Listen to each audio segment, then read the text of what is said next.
Time now for Wellness Wednesday. A new study is shedding light on some long-term effects of vitamin D and omega-3 fatty acids and preventing autoimmune diseases, particularly here what could happen if you stop taking them. Nutrition and fitness expert Spencer Shilstone joins us now to discuss. Welcome back. Well, thank you for having me back. Well, you know, the door's always open. Oh, yeah.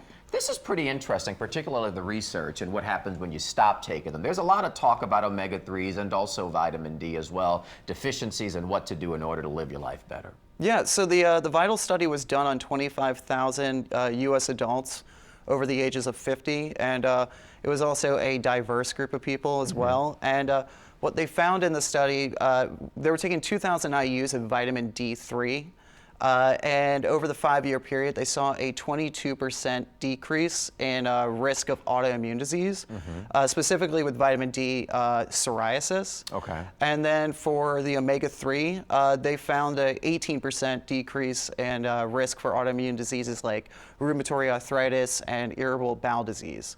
Now, the key thing was they did a 2-year follow-up. And during that 2-year follow-up, when they were no longer taking the supplements, they found that the protective effects of the vitamin D were disappearing, while the benefits of the omega-3 were still holding. So it shows you that with vitamin D that you do want to continue supplementation, where omega-3, it had a more long-term effect. And so in terms of how you intake it, does that apply to whether you're taking a supplement versus, say, you get your vitamin D from other sources, be it sunlight or food? So that's the interesting thing. The study actually did not take into account diet, but they did do blood work and omega-3 index tests to confirm that these were participants that should be in the study.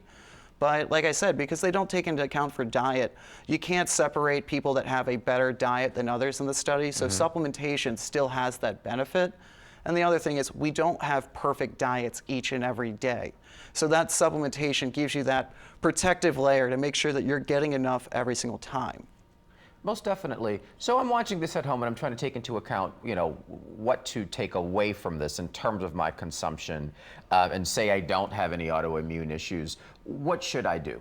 Well, this was a study on the prevention of autoimmune issues. So it's not about if it's already come up in life. Okay. So if you want to take better care of yourself, make sure that you have a good, healthy diet. Eat foods that are anti-inflammatory in nature, foods that are high in omega-3s.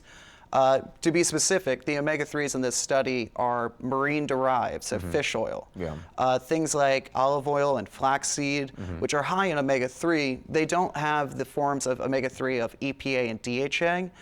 Instead, they have the form of ALA, which your body takes a lot of work to convert it, and it's not very efficient. Real quick before we let you go, in buying those supplements, though, important to be careful the type of products you buy because they may say that they're omega-3, but may not fully be. Yes, a lot of supplements out there, you want to make sure that you're taking something that's third-party verified for what's on the label. Okay. And when you're looking at omega-3s, you might see fish oil and it will say 1,000 milligrams of fish oil. Look on the back of the label. Make sure it says 1,000 milligrams of omega-3. All right. Spencer Shilstone, welcome back, good sir. Good to see you. Always appreciate it. And of course, you can be sure to check out Spencer's website, maxwellnutrition.com, for health news. He even has some recipes on there to help keep you in shape. We do have a link to that on our website, WWLTV.com. Just look under the links tab.